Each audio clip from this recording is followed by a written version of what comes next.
तमाम अच्छा ये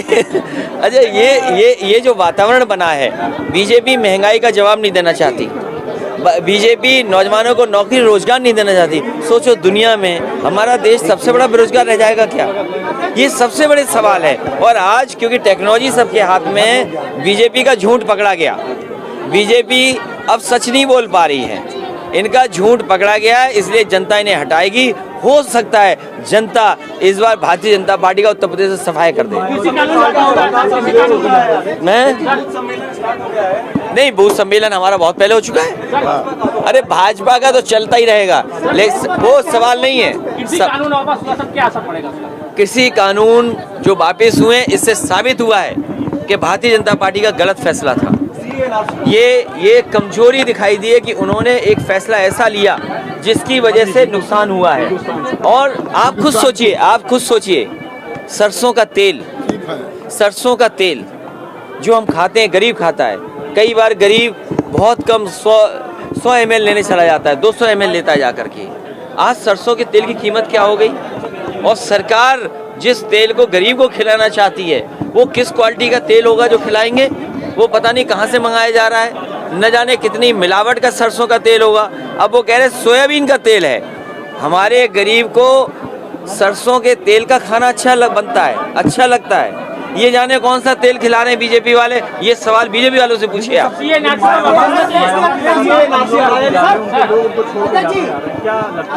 देखिए वो एक पॉलिटिकल पार्टी है, और वो अगर नहीं लोगों को संभाल पा रही है तो उनका एक काम करने का तरीका है, उसमें मैं कुछ नहीं कह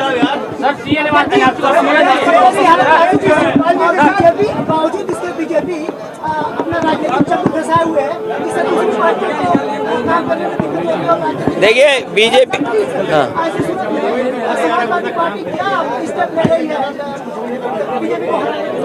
बीजेपी बीजेपी के पास महंगाई का कोई जवाब नहीं है। बीजेपी के पास बेरोजगारी कम करने का कोई योजना कार्यक्रम नहीं है। और ये साबित हो गया है, 3 कानून जब से वापस लिए, बीजेपी ने सब फैसले उद्योगपतियों के लिए लिया है।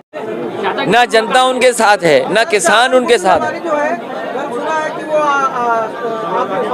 कौन? गुड्डू जमाली। देखिए, जो आना चाहेगा, जो अच्छा छवि का होगा, उसका सबको लेने का काम समाजवादी पार्टी करेगी।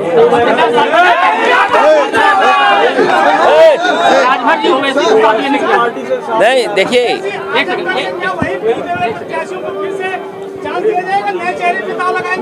नए पुराने की बात नहीं है। आजमगढ़ की जनता से हमारी अपील है, और अपने पत्रकार साथियों से भी अपील है कि 10 में से 10 जिताना।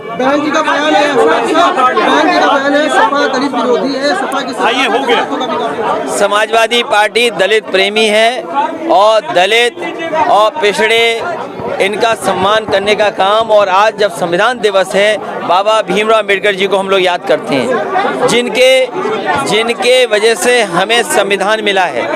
देश की तमाम आज़ादी दिलाने वालों को भी याद करते हैं, जिसकी वजह से हमारा देश आज़ाद हुआ। और संविधान को सबसे बड़ा खतरा है, लोकतंत्र को सबसे बड़ा खतरा पैदा किया। इसलिए संविधान और बाबा भीमराव अम्बेडकर जी को मानने वाले लोग, समाजवादी विचारधारा पे चलने वाले लोग सब एक हो जाएं और इस सरकार को हटाएं। ये हिंदुस्तान के अंदर चीफ क्या चीज? ये जन संगठन है। ये नहीं, ये कम है, ये संजय खड़ा, ये कम है, ये दीवाना कम है, ये जन संगठन है। हमें बधाई देते हैं अध्यक्ष जी और उनके परिवार को, जो आज उनके घर में विवाह है। विवाह के कार्यक्रम में सब परिवार के लोगों से मिलने का मौका मिला। मैं सभी का धन्यवाद देता हूं, और पत्रकार साथियों का भी धन्यवाद देता हूं। देखिए, जो माहौल है उत्तर प्रदेश का, जो माहौल है, और जिस तरीके से आप पता करिए, नोएडा में किसानों ने भारतीय जनता पार्टी के बहुत बड़े एक नेता को घेर लिया। अभी शाहजहांपुर की जानकारी करी, अखबारों में छपा है, पहलवानों ने वहाँ के सांसद को घेर लिया। आपके बगल में प्रतापगढ़ में एक सांसद कूटे गए। हाँ।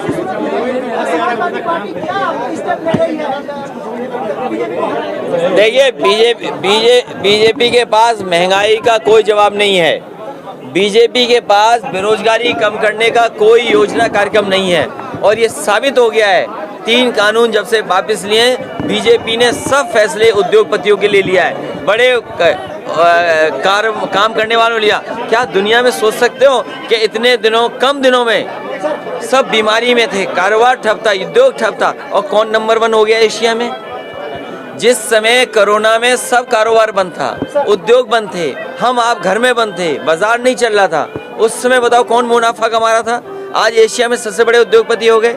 हमारा किसान को क्यों नहीं कीमत मिल रही? यहाँ गन्ने का बकाया है किसान का, बिजली महंगी कर दी आपने, आप डीजल महंगा कर रहे हो, पेट्रोल महंगा कर रहे हो, खाद में से 5 किलो चोरी कर रहे हो, खाद मिल नहीं रही, डीएपी मिल नहीं रही, तो इसका जवाब क्या है आपके पास? बीजेपी सरकार ने उनका भी सम्मान पूरा किया जाएगा। देखिए, भारतीय जनता पार्टी ये चाहती है, लोगों में झगड़ा बना रहे, जातियों का, धर्म का, इस तरह का भारतीय जनता पार्टी झगड़ा लगाना चाहती है, और हमेशा झगड़ा लगाती। आपको कहना चाहिए पेट्रोल कम होगा कि नहीं होगा कीमत? नहीं, वो तो ठीक कर देंगे इस बार। चलिए, धन्यवाद। मुझे खुशी है इस बात की कि भारतीय जनता पार्टी अब विकास की बात कर रही है। भारतीय जनता पार्टी को भी विकास की बातें करनी पड़ रही हैं।